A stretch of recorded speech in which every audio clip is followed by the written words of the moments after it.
What makes a beer a session? That's a very good question. Yeah. Great job, Anna. I'm going to let one of you guys go first because this is where I get Ale, on. what makes a beer a session? The percentage is what I go for first, I guess, I would say. So we were having a talk on our walk over here from Blind Tiger, under fours was probably the way to go. But my sessionals are different because if it's, I get a little harder, but really by industry, under 4% is usually the way to go. Yeah. 4% It's also going to be like 4-6 is not a totally abrasive big flavor either. It's got to be something that my ideal session beer is something that I can sit there and I can drink it and I can think about it if I want to, or I can just sit at the beach and drink it. Either way. And the session thing really roots back to sitting at a bar and drinking multiple beers and having a good conversation in a session.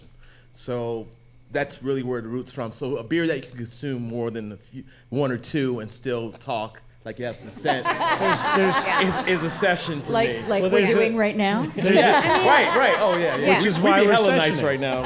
And This is a session. And basically, like it's a beer that if you're like at the bodega or the grocery store or whatever, it's the beer that you don't even think twice about grabbing. Yeah. It's not like, oh, do I really want to drink that tonight with whatever I'm having, or do I really want to bring it to the? But you do. With so the that's caveat of definition. being That's your able to session drink all beer. six. Yeah, exactly. With the caveat of being Exactly. So there's this great Irish term called the crack, and the crack is the time in a bar when the soccer game is on or the band is playing, right? So for me, that's the definition of what sessioning is, right? So say the five of us weren't trying to make you guys laugh and we're just going to go drink. We park ourselves at a bar at 2, and no matter what we're doing, the five of us are there to enjoy each other's company. Maybe there's a game on, maybe there's a band on, maybe we're just hoping to meet other friends. Not having to change the beer, having a beer you want to drink for the 6 hours you're there, having a beer that can get a little warm and still taste good, right? That's key. There's a right, because the first pint you're thirsty and you're going to finish it.